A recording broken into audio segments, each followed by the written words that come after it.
All right. Cool.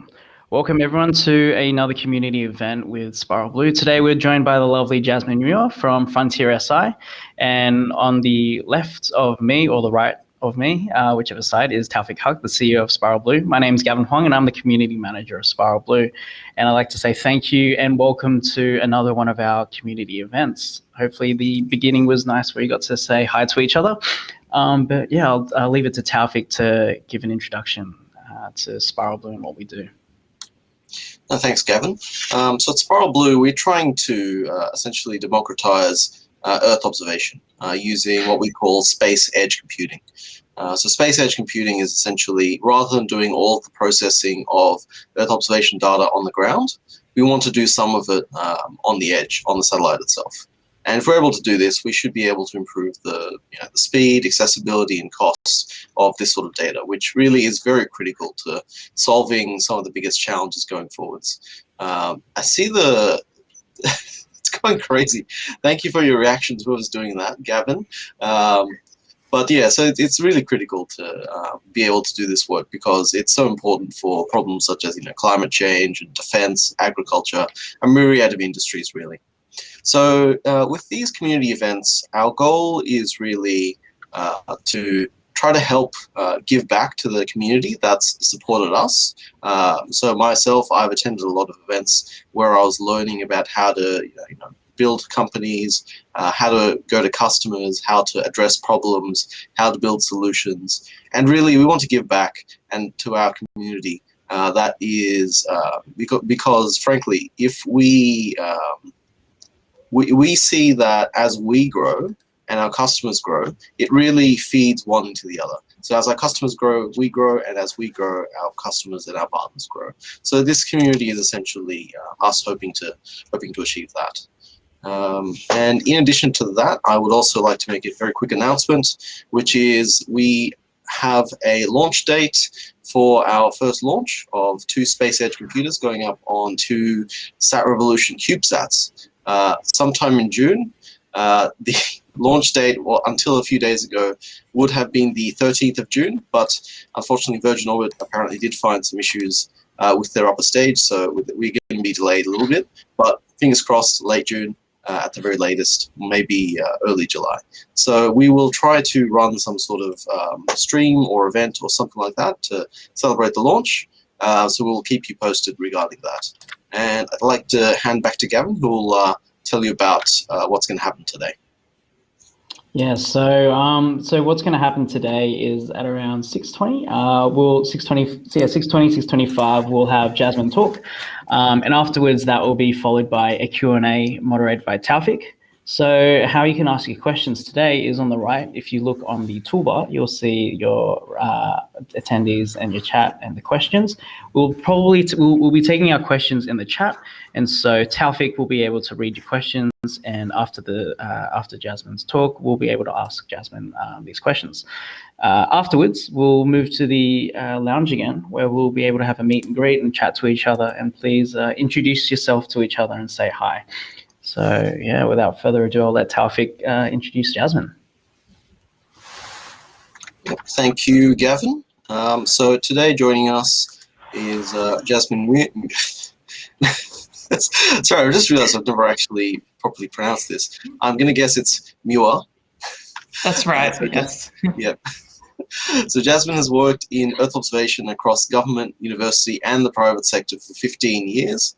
She currently works at Frontier SI as the Earth observation technical lead, and in this role works to combine her passion for end-user engagement to promote the use and uptake of Earth observation for decision-making. Jasmine obtained her PhD from the University of Queensland, with her research focused on the use of terrestrial LiDAR for the assessment of tree structure diversity as an indicator of landscape condition. So with that, I'd like to hand over to Jasmine Muir for what should be a very exciting talk. And could we have a round of applause as we get started? Thank you. Thanks, Taufik, and thanks, Gavin. And thank you to everyone for joining us here tonight. So I'll just share my screen. I've got a few slides to run through for the presentation.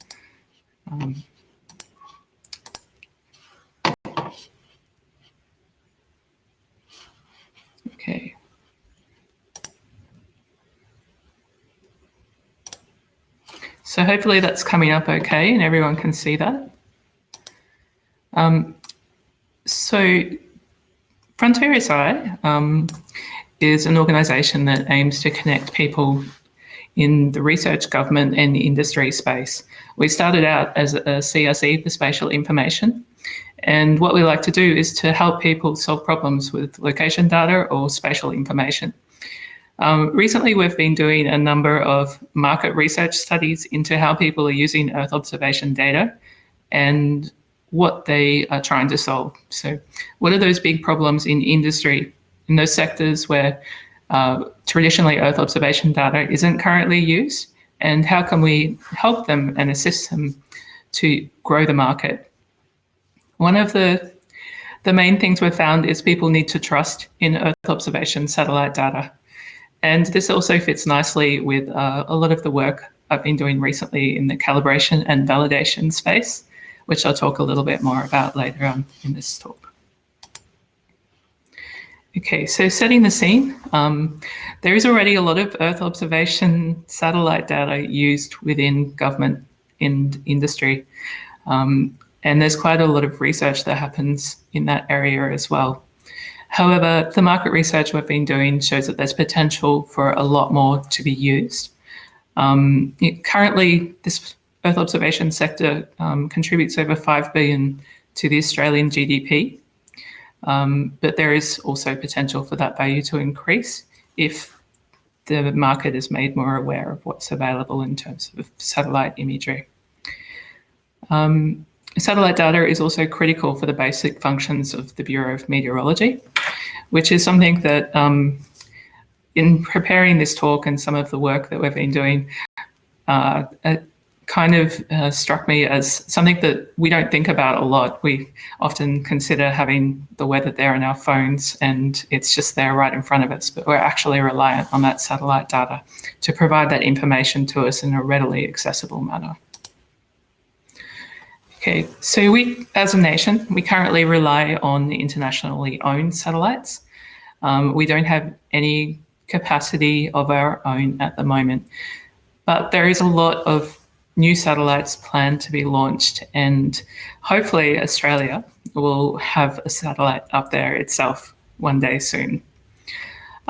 This slide here is showing you the Earth with all of the current objects in orbit around it. It's that hazy area, those white dots that you can see around the planet Earth. If you go to that website, Stuff in Space, you'll see that there is a lot there already. WorldView is one of the Earth observation satellites, and you can track where it is currently on the Earth from this site. But with all the new satellites planned to be launched, that number is going to increase by a huge amount in the next few years. So I've did some research on finding out how many new satellites are planned to be launched, and there's quite a lot. The graph that you can see there is a combination of the CEOS Earth Observation Handbook, which is produced by Symbios, and I saw that there's some of the Symbios members in the audience tonight, and that's giving the number for the planned government missions. But then the private sector, there's a huge number of satellites for Earth observation plans to be launched.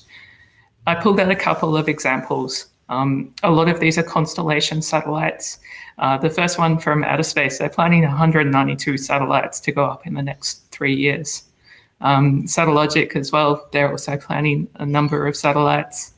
And it's not just multispectral or what you would think of as a traditional image when you talk about Earth observation satellites. It's also thermal satellites, so they give you the ability to have fine scale temperature of objects on the ground. So look at building temperatures and compare them. And there's also fine scale radar satellites. So this gives you different information to what you would get if you just have an image of the ground. And there's also hyperspectral satellites, which will tell you about what is happening on the ground, but looking at lots of different wavelengths that humans can't see. And these fine differences will help us find out new things about, we'll be able to distinguish things that we can't currently with the Earth observation technology. So with all of these new satellites going up, how do we know that the data that we're getting from them is good quality? And how do we create trust in that data itself as well? So for Earth observation data to become widely used, you do need to have trust in that data. However, different users and use cases require different levels of trust. So I've got this car in the background of this slide, and that's because I thought it provided a nice example of how we trust in technology. So if you go out and you get in your car, you expect it to work. You don't necessarily need to know all of the fine details behind it. And how do you know that it's going to work? It's because it's worked for you in the past, and it's maybe because it's worked, your friends have a similar car, or from reading reviews on the website before you purchased it that it's designed to work well and to last a long time. So how do we go about building this trust, and how do we learn to trust what we don't understand? Just a little bit more about what trust actually is. It's the belief and the reliability or the truth or ability of something. The key things that stand out for me when thinking about Earth observation data is that it's reliable, it's consistent, and that it gives you the result that you are looking for. There's different types of trust, and trusting in technology, that is really what we're talking about here. So specifically, trust in technology is around the attitude that it will help you to achieve your end goal. And that can happen in a situation that's characterized by uncertainty and vulnerability. If the end user doesn't have that trust in the technology, then they're unlikely to use it to its full extent, and this may lead to a decrease in productivity. And reliability there has been cited as one of the most important factors. So trust in Earth observation, again, it's very much on the end user needs, but for it to be used in the first place, it needs to be perceived to be useful, as well as perceived to be easy to use. So coming at this from a scientist perspective who's worked in this area for 15 years, I know that it is useful, and for me it's relatively easy to use. But when you're talking to someone who's coming from a different background and maybe has no prior knowledge of Earth observation, it needs to be accessible to them. If it's accessible, they can see it will solve their problems. They'll probably decide that it will be good for them to use it, and then you get that translated into the actual system use. So this is around creating that trust for them to go through and then actually use this product and help them solve problems. Okay, so a lot of this work is based on a mining report that we've released today, where we did a lot of different interviews with mining companies, some who use Earth observation data now, some of them who are maybe interested in it, and some who have never used it. And what we found is that trust is definitely critical for them to want to use the data, and that there's also a lot of potential there for Earth observation data to be used more widely in the sector and to really contribute to their productivity and to helping them minimize risk. So, like I said, this report I think was released today, and with regards to trust in the mining sector in particular, having that documentation and the standards is very important so that it can be integrated into the existing workflows and to provide ease of access and understanding of what the products could potentially do that are derived from Earth observation data created with satellite images. I should say that this particular report was done for Geoscience Australia as part of the Digital Earth Australia program for user engagement. Okay, so there's a number of ways we can create trust in satellite data. There's formal calibration and validation methods, which are well documented and carried out both through insight infrastructure and also specific validation campaigns for assessing the accuracy of products. We also have well-documented data standards, metadata and quality indicators that can be used to describe a data set and the processing that was done to it. I've put performance there. That's more around understanding that a product will work for you. And it could be a formal indicator of performance, or it might be something like a word of mouth, which is more like a user story. So that would be you've used a product from Earth observation. You know it works. For example, you've been able to map the crop yield for your farm, and then you go and tell someone else that the Earth observation has worked well for you to be able to do this.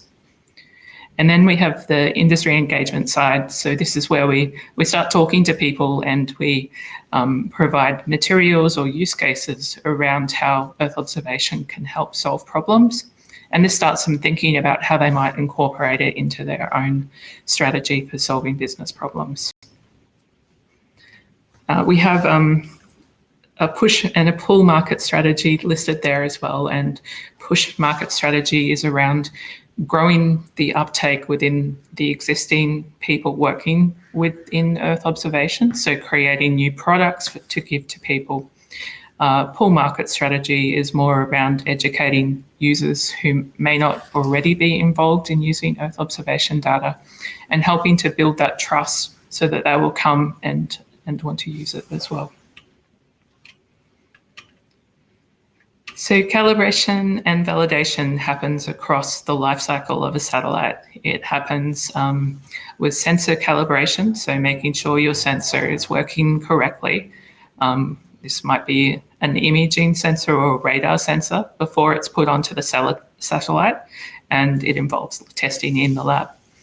Once you've launched that satellite into space, you don't really have an opportunity to modify the sensor. So you want to make sure that it is calibrated as well as possible before the launch.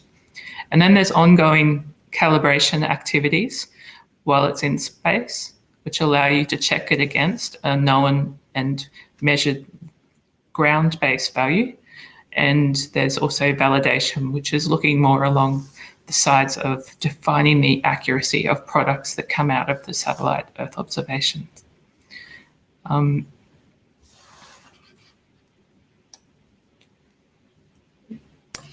Just go to the next slide. So there's a few different types of calibration that are commonly done. One is geometric positioning, which is around making sure the satellite image is in the correct place. So you've got your feature in the image that can be lined up to features on the ground, and it's got that right position. Or there's radiometric calibration. So this is essentially making sure the colors that you see in the image are the true values of the reflectance on the ground, or that they're calibrated to a normalized reference.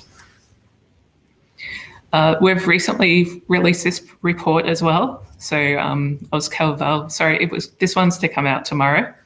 There's been 2 different reports in the last few days, so it's been a busy week. And this one is around establishing a new coordination centre for satellite Earth observation, calibration and validation activities.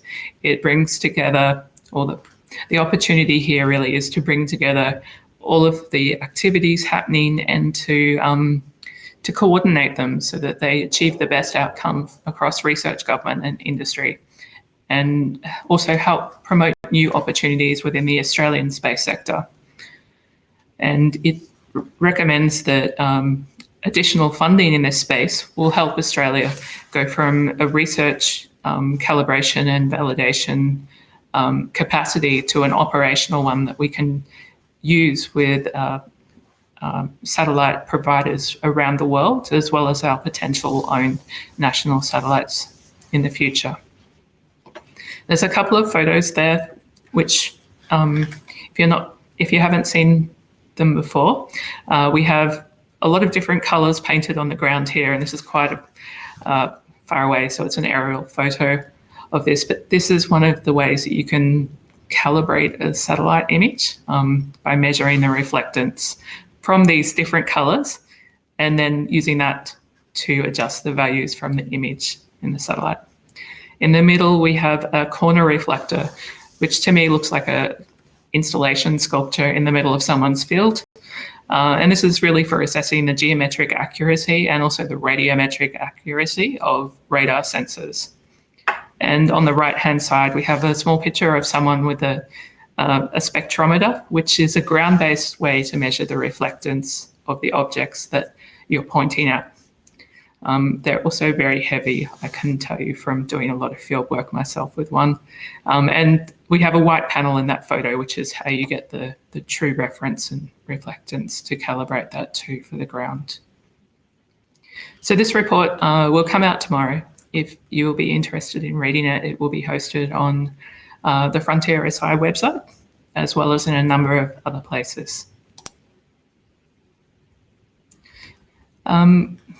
We've also got another project, which is, again, looking more in the private sector around calibration and validation for Earth observation satellites. And we're looking here to identify some of the commercial sector requirements for calibration and validation that, particularly for some of the new satellites and the research satellites, so the CubeSats that are coming through or some of the new offerings, might not have been addressed previously, and what we can do to assist and scope out what needs to be done there for the commercial sector.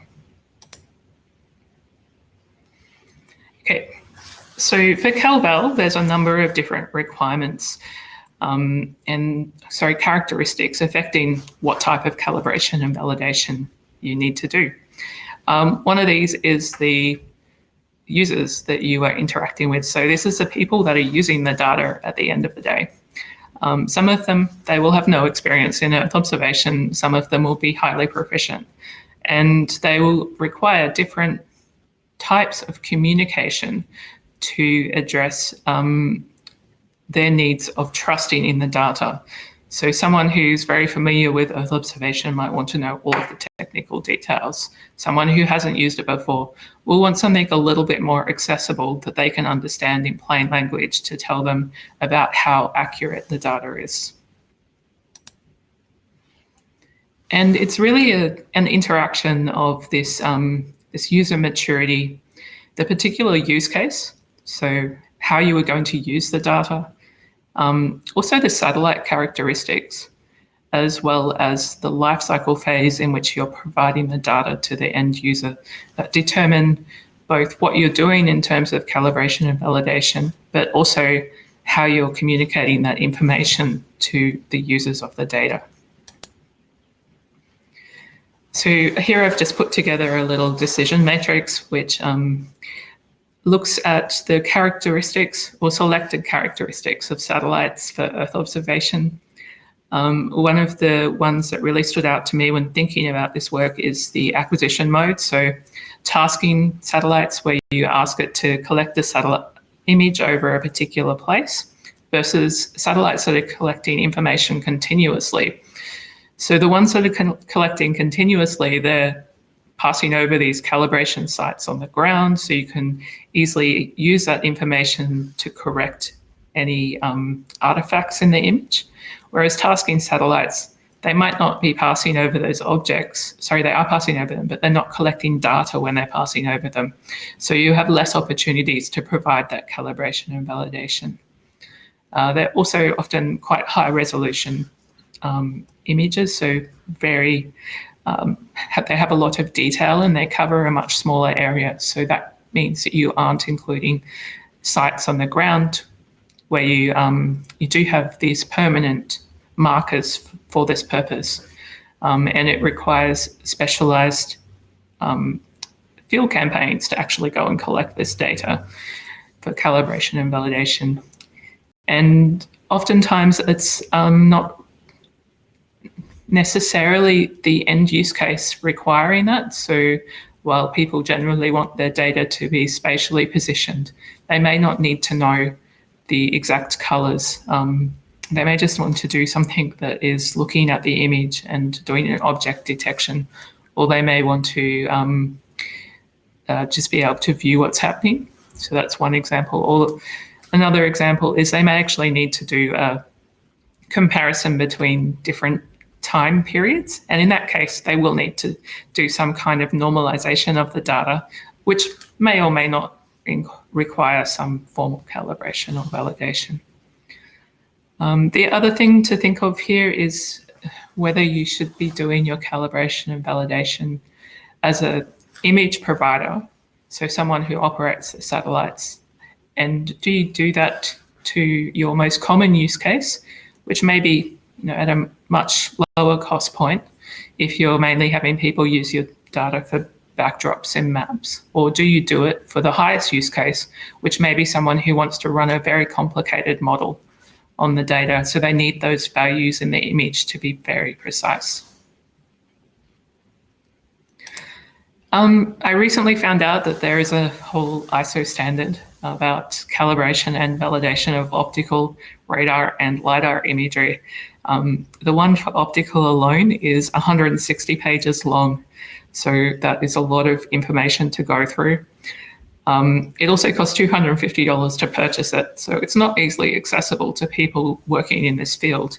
However, it does provide a very comprehensive insight into how this is done and a lot of the mathematical equations that are used. And it's very complicated for some of the higher end use cases for calibration and validation. It's probably much more accessible, and what most people are familiar with is more so the metadata, that the information about the processing that has been done to a satellite image, and also a model development. So this might relate to things like AI model development, what particular model was done, how accurate it was, how your training data was collected, and then also some formal accuracy assessment. We also could include things like more simplified guides on what the data should be used for, which is more particular, more accessible potentially for people who aren't familiar with using Earth observation data. And another quality indicator is the currency of the data set. So this is by no means exclusive, this list. It was just some of the indicators that I thought of when preparing this talk. Okay, so mostly we tend to think of Earth observation data as being pretty trustworthy. It's not influenced by humans. It's almost an objective source of information. There's a few things though, so it can be sometimes mislabeled, or people do have over expectations of what it might be able to do. It's sometimes oversold as well, and all of these things help to erode the trust that is placed in Earth observation data. And it's often due to its unintentional or also inexperience. But the overperception can just be, people get too excited. It's like amazing new technology, and they want it to be able to do all these things, and maybe they haven't quite invested in the research that is needed to get it to the point where it could do all of the things that it promises. The other thing is, yes, there is errors in Earth observation data, but if we know what they are, then we can adjust to them. And this accuracy and precision chart down the bottom here is probably something you've seen if you've done statistics. We would like the data to be both accurate and precise. However, if it's not accurate but precise, that's an easy adjustment. Accurate, not precise, we can quantify the error that's in there, and then we can know what use cases it is possible to be used for.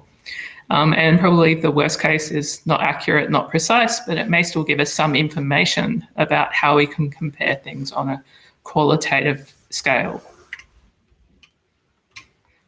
The other things that tend to erode trust is communication. And here we have a couple of examples. So we have the fire map, and this was shared pretty widely on social media. I think BBC even did a news story about it. And it essentially looks like all of Australia is burning. And this is really just a symbology problem. The symbols for the fire were created too large, so it looks like a whole nation is on fire. And if you actually apply the symbol at an appropriate scale, then you would see that it is a much smaller area that was affected, although it was still a very large area. And I've just put in the rainbow color map there as well, because quantitative symbology with color ramps, it can really affect how people perceive the data. So particularly when looking at quantities, if you don't choose the right color scheme, then you maybe will misinterpret what is there on the map in front of you. When we're talking about training data for models that are used for either classification or object detection, so these might be AI models, so machine learning models, or they could be what I'd call the more traditional types of supervised classification methods. If you don't have good training data, then what you get out of the model is not going to be great. So it's really important to quantify that training data is of good quality, and then you'll achieve a better result. It's also something to consider when you're collecting training data is using inexperienced versus inexperienced operators. So I was involved in some crop data collection where the previous year I joined, there were inexperienced operators who collected the data on the ground on what the different crops were. And we realized that they couldn't actually tell what barley and wheat was. So they look really similar. There's a very small shade of difference in green, but when the classification was run the previous year, they were all mixed up. So the year that I was there, we chose that we're only going to work with people who are agronomists, who actually know the difference between barley and wheat, and the model accuracy improved out of sight. So that's very important to remember. And here we have Tom Cruise. This is something I've recently found out about, that it is possible to deep fake a satellite image. We're most used to seeing them around celebrities in videos or photos. We've got a fake Tom Cruise on the left a fake Tom Cruise on the right, which was generated from the impersonator on the left. And here we have an example of some fake satellite imagery. So it is generated from the base map on the top and the satellite image, and then transformed into the style of what you would see in different parts of the world. So the first two images are from Tacoma, which is in the US, and then they've been transformed into the patterns of Seattle and Beijing. And while this, I don't think it's a major problem at the moment, it's something that could potentially erode trust in satellite imagery in the future. Okay, so levels of trust are really important as well. Sometimes you may need to really, really trust the data if you have an important decision to make, or a lot of money might be based on an investment, say if you're using it for a financial evaluation of opportunity cost in where should I invest. In other use cases, you don't need to have that high level of trust. So you can use a smaller amount of, you can get away with having less accurate data. And the idea of a zero trust architecture really comes from the computing world. So you assume that you don't trust it and it must prove itself before you use it, which is one model that has been put forward in the Geo-Awesomeness blog that I was reading the other day with the link there. Okay, so just in summary, trust is essential to grow both the upstream and downstream Earth observation markets. The supply of upstream is going to increase, and to have people using that data, there needs to be that trust. To grow the trust in EO data, you need to have reliability and performance. You need to know that it works. It needs to be well documented, and the workflow, the metadata adhere to defined standards. You know why it works. It needs to be shared through user stories of success, i.e. it worked for me. And you need to be able to communicate to end users in a manner they understand. So they need to understand what you're talking about, not just the technical details or the method involved. So not one method fits all for CalVal. There's different requirements for different satellite characteristics, users, end use, and data lifecycle phases. And there's a variety of different ways that we can create trust in Earth observation data, including calibration and validation, data standards, and user education. There we go. Hopefully everyone has found that useful, and I'll stop my screen share.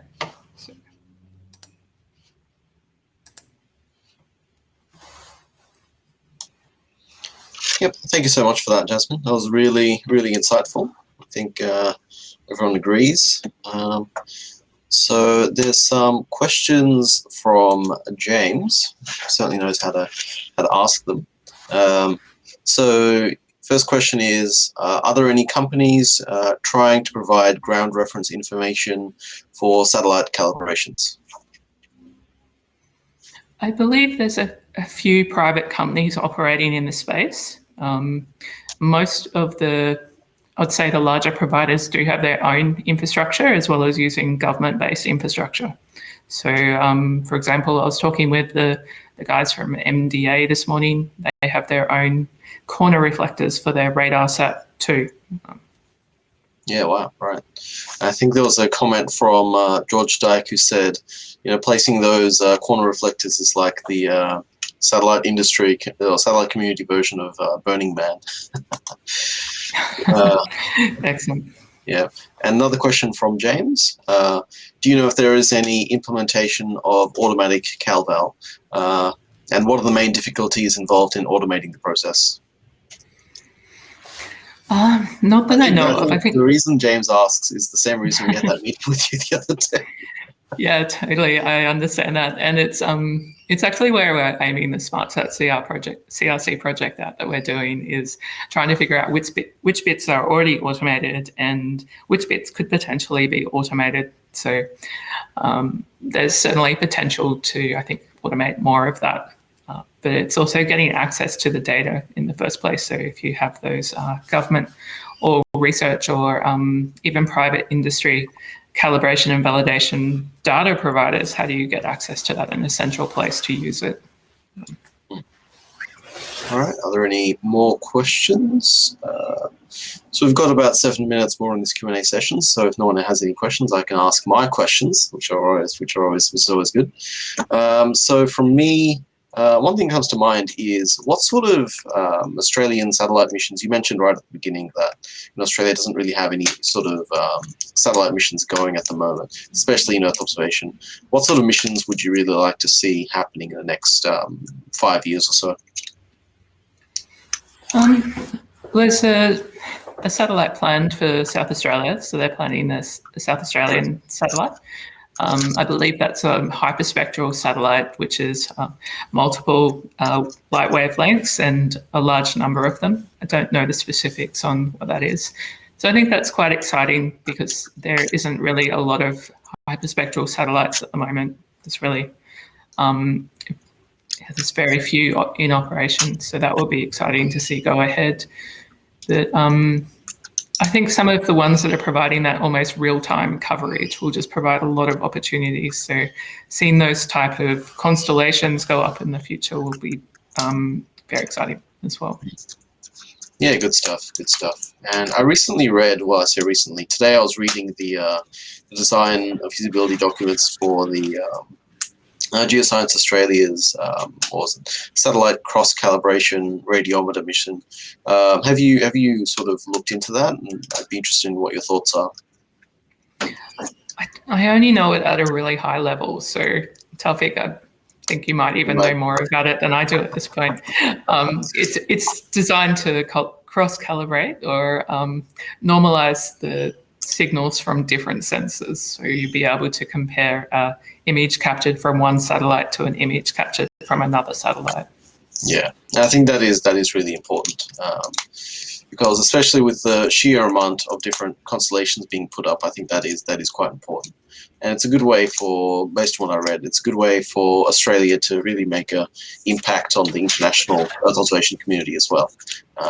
Where one of the weaknesses highlighted for us is that in Australia is that we use a lot of these Earth observation data and services And there's that risk that if something similar to COVID or that level or something similar to Trump were to happen, we could lose access to a lot of these data sources and a lot of this international expertise. So we do need to start pulling our own weight globally. So it's really, I was really glad to see these sorts of plans come out. And hopefully we can find a way to work together to help make these sort of things happen. Yeah. Definitely. I think it's a really exciting time to be working in this area in Australia, and there's been so much happen over the last year even, and it's to see it going ahead like it is it's a good time to be in this industry. Fantastic. I think we just had one more question. Can we have the presented file? Yep. So Jasmine, you'd be happy to share your slides? Yeah, I don't have any issues with that. Great. We're going to try to get the recording on YouTube, so you'll be able to watch this back afterwards, but we'll also try to get you those slides. You have a long name, sir, or madam, I'm not sure. Mohammed Rida Jafari Altama. We'll try to get you that file. And if there are no further questions, I think we can move to the next section for tonight. Gavin, would you come back onto the stage? There he is.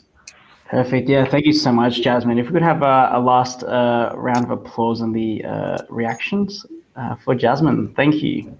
Thanks, everyone.